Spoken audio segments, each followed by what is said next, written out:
माँ बताती थी वो और उसका भाई तकसीम पर से गिर के वक्त कमसन थे। जो रेलगाड़ी खून से भरी लाशें लेकर पाकिस्तान पहुंची, उसमें तमाम मुसाफिरों को हिंदुओं और सिखों ने तख्तीस कर डाला। लेकिन कुछ जख्मी मुसाफिर जो लाशों के बीच जिंदा किए थे रह गए थे, वो उनको मुर्दा समझकर छोड़ गए थे। इन्हीं में ये दोनों कमसन भी थे। पाकिस्तान आकर अम्मी और उनके भाई को कैंप में लाया गया, जहां से एक रिश्ते के मामू उनको अपने घर ले आए। इन्हीं मामू ने मेरी वाला की शादी कमसनी में एक नौजवान से करा दी, जो गरीब जरूर था मगर शरीफ घराने से ताल्लुक था। वो दिन भी आया जब हमारी माँ के दिल फिर गए और अब्बू ने अपना जाती कारोबार शुरू किया, और देखते ही देखते खुशहाली का एक नया दौर शुरू हो गया। अम्मी अब्बू खुशहाल जिंदगी गुजारने लगे तो इन्होंने मामू को भी मजबूर किया कि अब तुम भी अपना घर बसा लो। गुर्बत की वजह से डरते थे। अब्बू ने ड्रेस दी और अम्मी ने एक अच्छी लड़की पसंद करके अपने भाई का घर आबाद करा दिया। कहते हैं रिस्क औरत के नसीब से होता है। मामू बरकत की वजह से डरते थे। अल्लाह पाक ने वसीला पैदा कर दिया, रोजी अच्छी लग गई और मामू को रिस्क फरा हो गया। दोनों भाई बहन जो लाशों के देर से कमसनी में जिंदा निकल आए थे, आज उनकी जिंदगी एक तवील आजमाइश के बाद पुरस्कून दौर में दाखिल हो गई थी। लेकिन वो भयानक यादें अब भी नींद में उनको डराती थीं, और सोते हुए मेरी माँ की चीखें निकल जाती थी। अम्मी और मामू के घर नजदीक थे। दोनों एक दूसरे के घर में रोज ही आते जाते। अम्मी की शादी के 2 साल बाद मैंने जन्म लिया तो इधर ममानी ने एक खूबसूरत बेटे को जन्म दिया। मामू बहुत खुश थे, कहते थे कि अल्लाह ताला ने मुझे बेटा और इसलिए दिया है कि मैं तुम्हारी बेटी का ससुर बनूं, और ये गुड़िया मेरी कहलाई। अचानक अब्बू और मामू कार के हादसे में हलाक हो गए और मेरी माँ इस दुनिया में तन्हा रह गई, और ममानी का भी सुहाग उजड़ गया। इद्दत के बाद ममानी बेटे को लेकर अपने मेके चली गई और माँ ने मेरी परवरिश की खातिर मजदूरी शुरू कर दी। आखिरकार जिंदगी की गाड़ी को धक्का लगाते माँ बूढ़ी और मैं जवान हो गई। यूँ समझ ले अच्छे दिन बहुत थोड़े और बुरे दिन बहुत ज्यादा थे। अम्मी एक फैक्ट्री में काम करती थी, मैंने भी उनके साथ काम पर जाना शुरू कर दिया। वो उम्र और खूबसूरत थी। जब फैक्ट्री के मालिक की मुझ पर नजर पड़ी तो उसका दिल मुझ पर पड़ गया।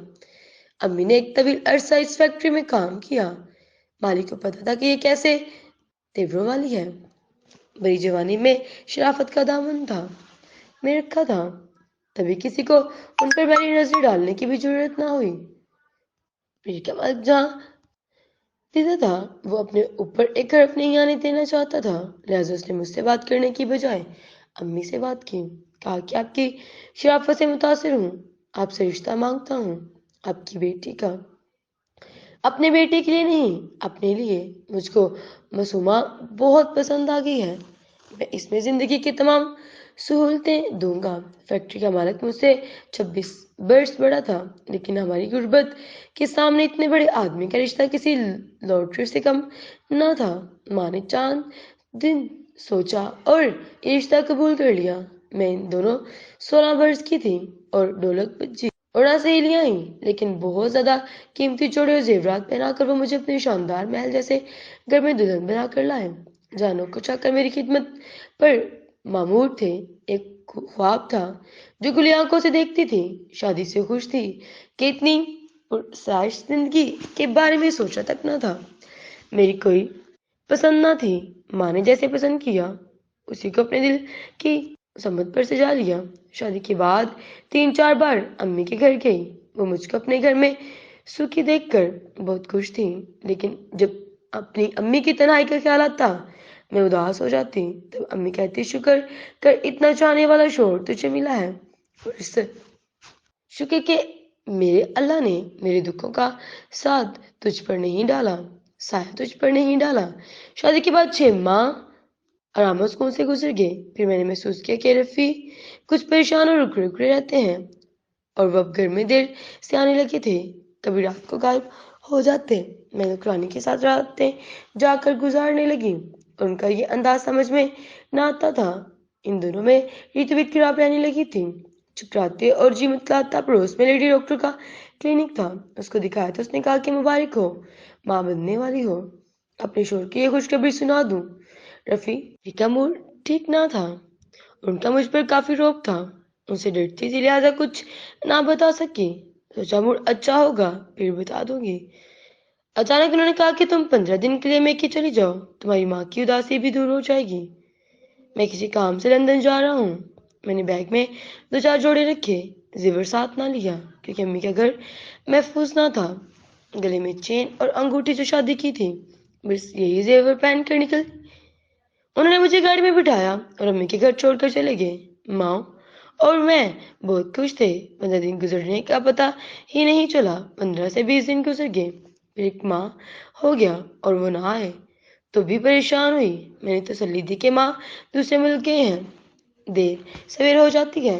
अम्मी ने कहा कि फैक्ट्री जाकर मालूम करती हूँ। खुदा खैर करे, मैंने रोक दिया कि नहीं, वहां मत जाएं, वो खफा होंगे। जब मेरी रफी साहब से शादी हुई तो उसके बाद उन्होंने अम्मी को फैक्ट्री जाने से रोक दिया था। एक माह और गुजर गया, रफी की तरफ से कोई राबता और खबर ना ली तो अम्मी रोक ना सकी। वो फैक्ट्री चली गई। पता चला कि फैक्ट्री को बिके 2 माह गुजर चुके हैं। चौकीदार ने अलबत्ता एक लिफाफा दिया जिसमें कुछ कागजात थे और मेरा तलाकनामा था। रफी साहब वमा फैमिली लंदन शिफ्ट हो गए थे।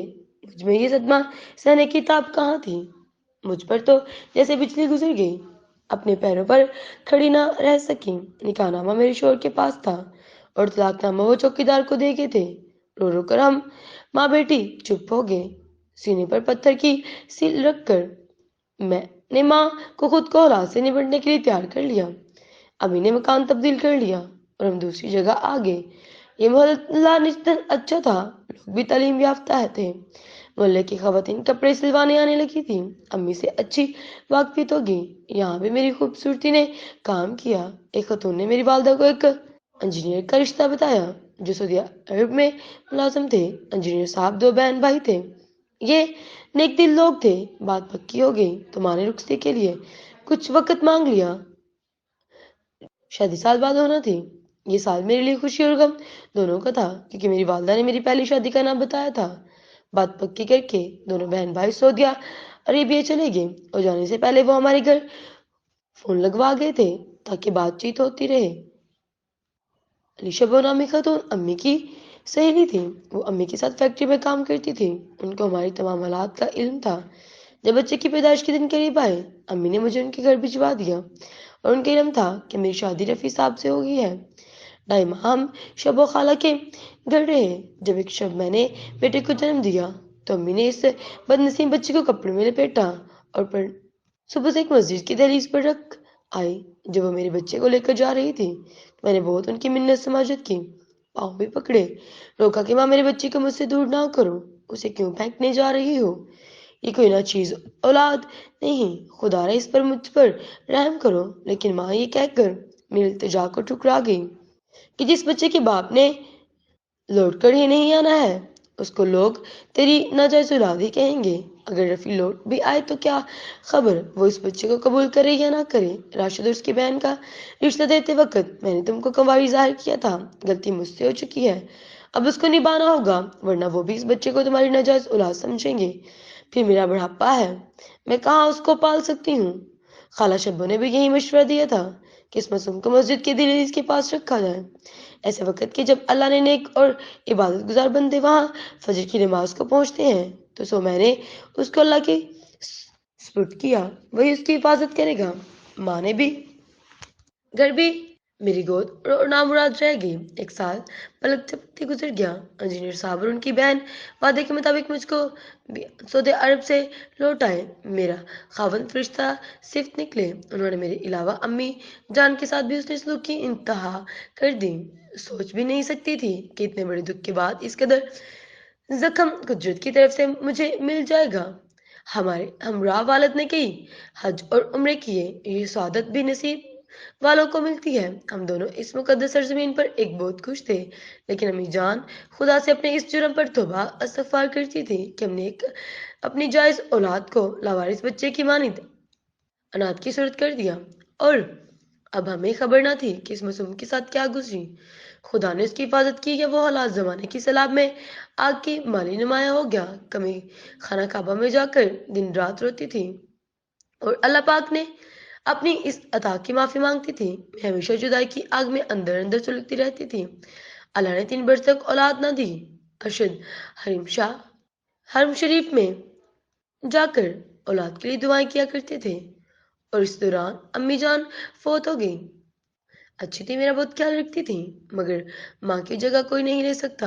البتہ ارشد نے میرا بہت ساتھ دیا۔ میرے زخموں کو مرنے میں انہوں نے میرے بڑا کردار ادا کیا۔ اس دوران اللہ تعالیٰ نے مجھے صاحب اولاد کیا اور ایک بیٹا عطا کیا۔ افسوس کہ وہ بچہ اب نارمل ہوا۔ اللہ کی مرضی سمجھ کر ہم نے اسے گلے سے لگا لیا۔ اولاد جیسی بھی ہو، والدین اس کو پھینک نہیں سکتے۔ 2 سال بعد اللہ تعالیٰ نے ایک اور فرزند عطا کیا، مگر وہ بچہ بھی نارمل نہ تھا۔ کیوں میں اب 2 بیٹوں کی ماں ہو گئی، مگر دونوں بچے معذور ہیں اور ان کے غم میں کھلتی رہتی ہوں۔ ارشد اس حال میں بھی اللہ کا شکر ادا کرتے رہتے ہیں اور میں سوچتی ہوں کہ شاید مجھے اپنے بچے کی بات تو لگی ہے، جس کو نہیں معلوم کہ اس کی ماں باپ کون ہے۔ میرا کیا قصور ہے کہ میں تب بھی مجبور تھی اور اب بھی مجبور ہوں۔ مجھے یہ بھی نہیں معلوم کہ میرا بچہ زندہ ہے یا مر گیا، کہاں ہے اور کیسا ہے۔ خدا کرے جہاں ہو خوش ہو اور اچھے لوگوں کے پاس ہو۔ ماں باپ کو ایک نہ ایک دن اپنی اولاد سے بچھڑنا ہوتا ہے، لیکن ایسے بھی کوئی ماں اپنے بچے سے نہ بچھڑے جیسے میں اس معصوم اور وہ معصوم مجھ سے بچھڑا تھا کہ میں اس کا نام تک نہ رکھ سکی تھی۔ اب کس نام سے پکاروں؟